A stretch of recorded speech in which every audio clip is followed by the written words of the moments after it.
I thought I knew what heartbreak felt like. I thought I had already felt the worst of it the night my husband passed, when I sat alone in the hospital hallway with nothing but a paper cup of cold coffee and the sound of my own breathing. I thought nothing could reach deeper than that. I was wrong. The moment I read my son's text message, standing in the break room at the hotel where I had mopped floors and changed sheets for 31 years, I understood that there is a kind of pain that doesn't announce itself with alarms. It arrives quietly, through a phone screen, in 11 words. And it takes everything you thought you knew about the person you raised and turns it into a question mark. My son is 34 years old. I have loved him longer than I have loved anything else on this earth. I used to watch him sleep when he was small, just stand in the doorway of his bedroom and watch his chest rise and fall and feel something so full inside my own chest that I didn't have a word for it. Pride doesn't cover it. Love doesn't cover it. It was more like wonder, like I couldn't believe that this person existed and that I had something to do with it. His name doesn't matter for this story. What matters is what he became and what he decided I was allowed to be in that life. He was a smart child, always reading. His teachers called me in not because he was in trouble, but because they wanted to tell me something good, that he tested 2 grade levels ahead, that he had a gift, that I should make sure he had every opportunity. I worked the early morning shift so I could be home when he got off the school bus. I picked up weekend shifts at a second job cleaning offices downtown on Saturday mornings so I could save for his college fund. I kept a mason jar on the kitchen counter with a piece of masking tape on it that said, "His future" in black marker. I put $5 in it every week, sometimes 10, for 8 years. When he got his acceptance letter to a state university 3 hours away, I cried in the parking lot of the grocery store for 20 minutes before I could drive home. I wasn't sad. I was so overwhelmed with gratitude that my body didn't know what else to do. He called me every Sunday for the first 2 years, then every other Sunday, then once a month. I told myself that was normal, that children grow up and get busy, and that the love is still there even when the calls aren't. I told myself a lot of things during those years. He graduated with a business degree. I drove the 3 hours alone, parked the car, sat in the bleachers with my good church blouse on and a disposable camera I had bought at the drugstore, and I watched my son walk across that stage and shake hands with the dean. I cheered so loud that the woman next to me turned and smiled. I still have that photograph. He is mid-step in it, slightly blurry, his gown catching the light. I have it in a frame on my nightstand. He moved to a city I had never been to. He got a job in finance. He started building a life, and somewhere in the building of it, he started building a version of himself that didn't include me. I noticed the small things first. He stopped mentioning me when he talked about his life. When I asked about his coworkers, he described dinners and weekend trips and gatherings I was never invited to, never mentioned as a possibility. When I asked once if I could come visit, I had never seen his apartment, had never met a single person from his adult life. He said it wasn't a good time, that work was busy, that maybe in a few months became a year. He met a woman. I heard about her the way I heard about most things in his life by then, late, and by accident. He mentioned her in passing during one of our calls, almost like he forgot I didn't already know. Her name was Catherine. Her family had money, real money, the kind that has been in the family long enough that nobody remembers what it looked like to not have it. Her father owned a regional chain of medical supply companies. Her mother sat on the board of a private school. They lived in a house I saw once in a photo he sent me, wide front porch, climbing roses, a car in the driveway that cost more than I made in 3 years. He proposed to Catherine on a trip to Vermont. I found out from a Facebook post. Not from him, from a photo Catherine's mother shared, a picture of the two of them at a restaurant. Catherine's hand extended toward the camera with a ring on it, and a caption that said something about welcoming a new son into the family. I sat with my phone in my lap for a long time after I saw that. Then I called him, and he answered on the 3rd ring, and I said congratulations, and he said thanks, Mom, I was going to call you, and I said I know, and neither of us said anything else about it. The engagement dinner was planned for the following spring. Catherine's family's home, 40 guests, a caterer, a string quartet. I waited for my invitation. It didn't come in March. It didn't come in April. The dinner was in May. In the last week of April, I got a text. It said, Mom, The dinner is pretty formal, and I don't want you to feel out of place. Catherine's family is going to live stream it on Facebook. You can watch from home. I'll call you after. I read it 3 times. I put my phone down on the break room table. I looked at the wall.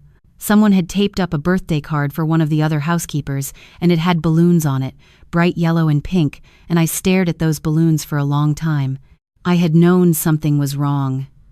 I had felt it the way you feel weather before it comes, a pressure behind the eyes, a heaviness in the air. But knowing a thing is coming and having it arrive are 2 different experiences entirely. The text made it real. My son did not want me at his engagement party. He did not want Catherine's family to see me. He was, in 11 words, asking me to disappear. I did not cry. I want to be clear about that. I put my phone in my pocket, finished my shift, drove home, sat at my kitchen table, and I thought, I am not a dramatic woman. I have never been. When my husband got sick, I didn't fall apart. I made a list. I called the doctors. I called the insurance company. I called his mother to let her know. When the money got tight after he passed, I didn't panic. I picked up the extra weekend shifts, and I cut the grocery budget, and I made it work. I am a woman who, when something falls on her, figures out what to do next. So I thought about what to do next. What I knew was this. My son had built a story about himself, and in that story, I did not exist. Or worse, I existed, but as something shameful, something to be hidden. I thought about all the times I had asked about his life and been given half answers. I thought about the Facebook post where Catherine's mother welcomed a new son, with no mention of the family he already had. I thought about his apartment I had never been allowed to see, the friends I had never been allowed to meet, the years I had folded myself smaller and smaller to fit into whatever space he was willing to give me. And I thought, I have never asked him to be ashamed of where he came from. I never taught him that. I have a wooden box on the top shelf of my closet. I put things in it over the years, the kind of things that don't have a practical purpose but that you can't bring yourself to throw away. His first grade report card. A drawing he made of our house when he was 7, the chimney slightly crooked, smoke coming out in a perfect spiral. Letters. His letters home from a 2-week summer camp when he was 11, a photograph of the 2 of us at his high school graduation, my arm around him, both of us squinting into the sun. I also have paperwork. I keep paperwork the way some people keep receipts out of habit, out of a feeling that documentation is protection. I have the bank statements from the Mason Jar savings account, the one I opened when he was 9 years old to hold the college fund money. I have the deposit records. I have the letter from his university's financial aid office, confirming the portion of tuition paid directly from that account. I have the email he sent me during his sophomore year. I printed it out and kept it. Don't ask me why. Some instinct where he wrote, "Mom, I know you worked so hard for this. I won't waste it. I promise." I spread everything out on my kitchen table that night, and I looked at it for a long time. Then I called his former youth pastor, the man who ran the church group my son attended all through middle and high school. The man who wrote the first real recommendation letter of my son's life for a summer internship program when my son was 16. The man who told me, more than once, that my son was going to do something significant and that it was because of me. He answered on the second ring. I told him what was happening. He was quiet for a moment, and then he said, "Tell me when and where." I also called my son's first manager, a woman who ran a small accounting firm where my son worked part-time during his last 2 years of college. She had hired him, she had trained him, and she had written the recommendation letter that landed him his first real job in finance. I had her number because she had sent me a card, a handwritten card when my son was hired. She wrote, "You raised a hard-working young man. You should be very proud." I had kept the card. Of course I had kept the card. She didn't hesitate either. She said, "I always wondered if he stayed grateful. I'm sorry to hear he didn't." The dinner was on a Saturday evening. I wore my navy blue dress, the one I bought for my husband's office Christmas party years ago, the one that still fits because I have never had the luxury of gaining weight. I did my hair. I wore the pearl earrings my mother left me. I drove 2 hours to Catherine's family's town. I found the address. It had been mentioned in a group text that my son apparently forgot I was included in. I sat in my car around the corner for 20 minutes. The pastor arrived at 6:15. My son's former manager arrived at 6:30. We stood together on the sidewalk and I looked at them and felt something I did not expect to feel. Calm. Not the numb kind of calm, the settled kind. The kind that comes when you have decided something and stopped being afraid of it. We walked up to the front door at 6:45. The party was already in progress. I could hear the string quartet through the door. A young woman I didn't recognize answered. She looked at the three of us with polite confusion. I said, "I'm the groom's mother. I believe I've been expected." She brought us inside before anyone could react. The room was everything I imagined and more: high ceilings, flowers on every surface, the kind of lighting that makes everyone look warm and golden. 40 people in their best clothes, holding glasses of wine, mid-conversation. I saw Catherine first. She was beautiful, dark-haired, standing near the fireplace in a cream-colored dress. Then I saw Catherine's parents, her father, gray-templed, tall, and her mother, put together in the way of women who have always been put together. And then I saw my son. He saw me at the same moment. The color left his face the way water drains from a tub all at once, completely. He crossed the room in 6 steps, and his first word, low and tense, was, "Mom." I said, "Hello, sweetheart." He grabbed my arm gently and tried to steer me toward the hallway, and I let him move me 2 steps before I stopped. I didn't raise my voice. I didn't perform for the room. I simply stopped moving and looked at him and said, quietly enough that only he could hear, "I'm not leaving. I came to meet the people you're going to spend your life with. I think I've earned that." Something moved across his face. Shame, maybe. Or fear. Or the particular expression of a person watching a thing they spent years building begin to come apart. Catherine's father appeared at his elbow, a handshake kind of man, the direct sort. He introduced himself and looked at me with open curiosity and said, "And you are?" My son said nothing. I said, "I'm his mother. I work at the Harrington Hotel. I've been a housekeeper there for 31 years. I drove 2 hours to be here tonight because I love my son and because I thought the people he loves deserve to know where he comes from." The room had shifted the way rooms do when something unexpected enters them. Not all heads turned, but the attention changed. The quality of the air changed. Catherine's father looked at my son, then back at me. He said, "He told us you passed away several years ago. There are moments that redefine what you thought you understood about another person. I have always believed in giving people the benefit of the doubt, in assuming that the worst explanation is probably not the right one."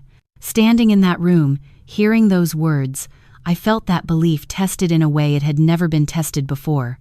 My son had not simply omitted me. He had buried me. He had given me a death and a gravestone and a clean story, and he had been living in that story for years, and everyone in that room, including the woman he was going to marry, had been living in it with him. Catherine's hand went to her mouth. She was looking at my son with an expression I recognized, not anger yet, just the look of a person trying to rearrange what they know. The pastor stepped forward. He introduced himself. My son's name left his lips with the ease of someone who had spoken it with care for 20 years. He said he had known my son since he was 12 years old. He talked about the boy he knew. He talked about a mother who worked double shifts and still showed up to every church event, who wrote checks for field trips she couldn't afford, who sat in the front row of every school play. My son's former manager spoke next. She didn't say much. She simply said she wanted Catherine's family to know that the man they were welcoming into their lives had started with nothing and earned everything, and that he had learned how to work because he had watched his mother do it. First, then I opened the folder I was carrying. I didn't make a speech. I'm not built for speeches. I just set the bank statements on the side table, the ones showing 11 years of deposits, every $5 and $10, and then the transfers to the university bursar's office. I set down the financial aid letter, and then I set down the email, the one he wrote me his sophomore year. "I know you work so hard for this, I won't waste it." I looked at my son when I set that one down. He was looking at the floor. Catherine picked up the email. She read it. She set it down carefully, like something fragile. Her father said nothing for a long moment.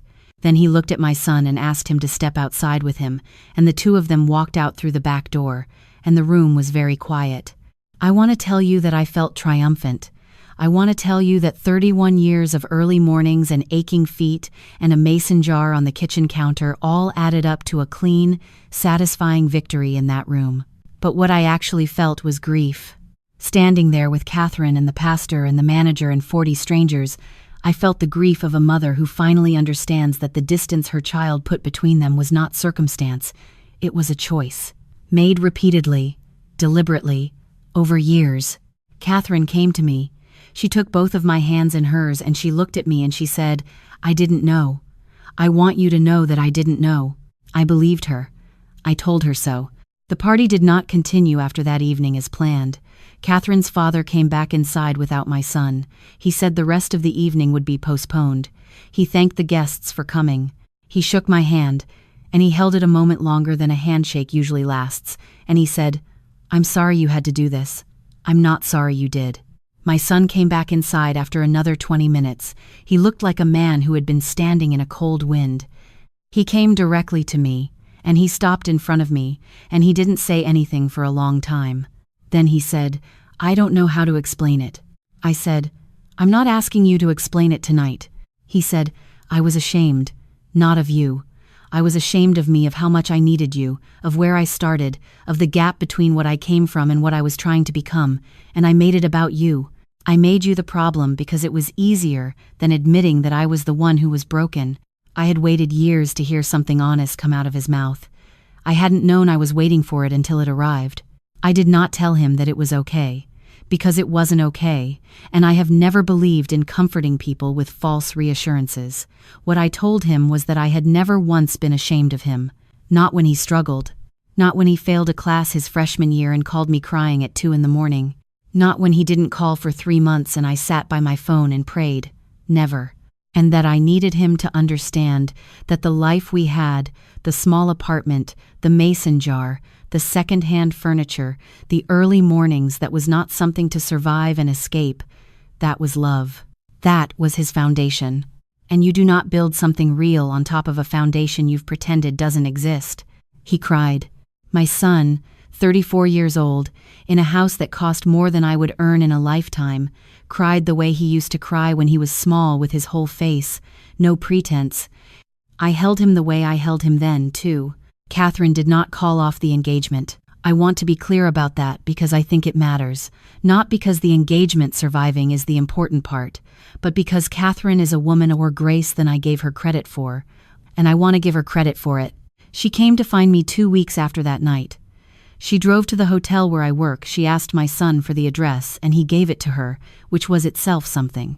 She met me in the parking lot on my lunch break, and she said that she needed me to know she was not her family's money. She was not the house and the car and the dinner party. She said she had fallen in love with my son because she thought she saw in him the kind of man who had built something from nothing, and she still believed that man existed, but she needed him to stop being ashamed of the building materials. She asked me if I would come to the wedding. I said yes. Her father called me 2 days after Catherine's visit. He did not apologize for his son-in-law-to-be. That was not his apology to make. But he did say something I have thought about many times since. He said that he had come from money and had watched it make people small, in ways that poverty never could. He said the detail that stayed with him, that he kept returning to, was the mason jar. He said he had given his own daughter everything without her having to ask for it, and he had never thought to wonder whether that was always a gift.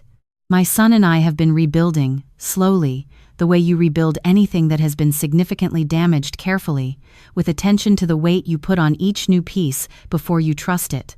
He calls me every Sunday now without fail. He visited me at home for the first time in 6 years. He stood in my kitchen and looked at the mason jar still on the counter, still with the masking tape label, though the jar has been empty for many years, and he stood there for a long time without saying anything. Then he said, "Can I keep this?" I said, "It was always yours. There are things I want other mothers to hear, because I believe the reason stories like mine resonate is not the drama of them, but the recognition, the way listeners feel their own experience pressed against the shape of yours, like 2 hands through a pane of glass.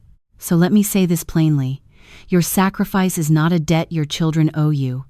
I have never believed in that accounting. Children do not ask to be born, and they do not ask to be loved, and the love you give them should not come with a ledger attached, but there is a difference between not demanding repayment and accepting erasure. You are allowed to exist. You are allowed to take up space in the life of the person you raised. You are allowed to say, I am here, and I am real, and I will not pretend otherwise, so that you can tell a cleaner story. I am 63 years old. I have worked hard every day of my adult life. I have asked for very little and been given less. But I raised a son who, when he finally stopped running from where he came from, had the courage to turn around and face it. That is not nothing. That is, in fact, everything. The wedding is in October. I already have my dress. It is not navy blue. It is the color of champagne, and it catches the light, and I intend to sit in the front row. I have earned my seat at that table, and I am not watching anything on a live stream.